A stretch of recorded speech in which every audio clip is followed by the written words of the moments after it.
Hello friends, welcome to Ananthi's kitchen. ഞാനിന്ന് ഇവിടെ കാമ്പ് കൊണ്ടുള്ള ഒരു പച്ചടിയാണ് ഉണ്ടാക്കാൻ പോകുന്നത്. ഈ കാമ്പ് ചെറുങ്ങനെ മുറിച്ചിടണം.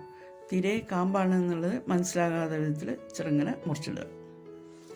ഇതിൽ 2 പച്ചമുളക് ചെറുതായിട്ട് അരിഞ്ഞിട്ടുള്ള ചേർത്തിട്ടുണ്ട്. അതിന് ആവശ്യമുള്ള ഉപ്പും. ഇതിന് ആവശ്യത്തിന് ഉപ്പ് ചേർത്ത് കൈ കൊണ്ട് നന്നായിട്ട് മിക്സ് ചെയ്യുക. നല്ലവണ്ണം മിക്സ് ചെയ്യണം. ഒരു 5 മിനിറ്റ് നേരം നന്നായിട്ട് മിക്സ് ചെയ്യണം. ഇത് നമുക്കൊരു 10 മിനിറ്റ് മാറ്റി വെക്കാം. ഇതിൽ ഒരു അര ഗ്ലാസ് തൈര് ഒഴിച്ചിട്ട് പുളിക്കാൻ വേണ്ടി വെച്ചിട്ടുണ്ട്.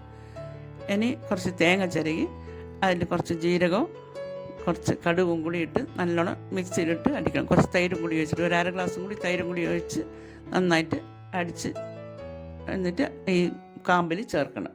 അരച്ചിട്ട് വരാം. ഇതിപ്പോൾ മിക്സിയിൽ നിന്ന് എടുത്തിട്ട് കാമ്പിലേക്ക് ഒഴിക്കുന്നതാണ്.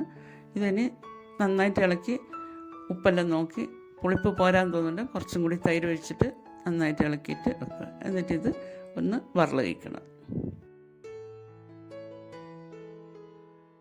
ഒരു ചീനച്ചട്ടി ഗ്യാസ് മേലെ വെച്ചിട്ടുണ്ട്.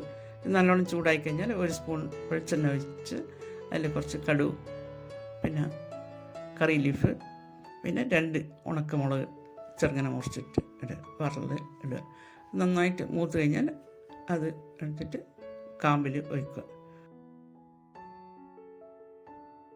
നമ്മുടെ കാമ്പ് പച്ചടി ഇവിടെ റെഡി ആയിട്ടുണ്ട്. ഇത് നല്ല ടേസ്റ്റിയാണ്. ഭക്ഷണത്തിൻ്റെ കൂടി ചോറുണ്ണുമ്പോൾ അത് കറിയായിട്ട് പച്ചടിയായിട്ട് ഉപയോഗിക്കാൻ പറ്റുന്ന ബെസ്റ്റ് കറിയാണ്.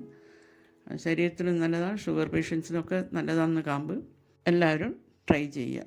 ഈ വീഡിയോ നിങ്ങൾക്ക് എല്ലാവർക്കും ഇഷ്ടപ്പെടുമെന്ന് വിചാരിക്കുന്നു. ഇഷ്ടപ്പെട്ടിട്ടുണ്ടെങ്കിൽ ലൈക്ക് ചെയ്യുക, ഷെയർ ചെയ്യുക, സബ്സ്ക്രൈബ് ചെയ്യുക. അടുത്ത വീഡിയോ ആയി വരുന്നവരെ ബൈ.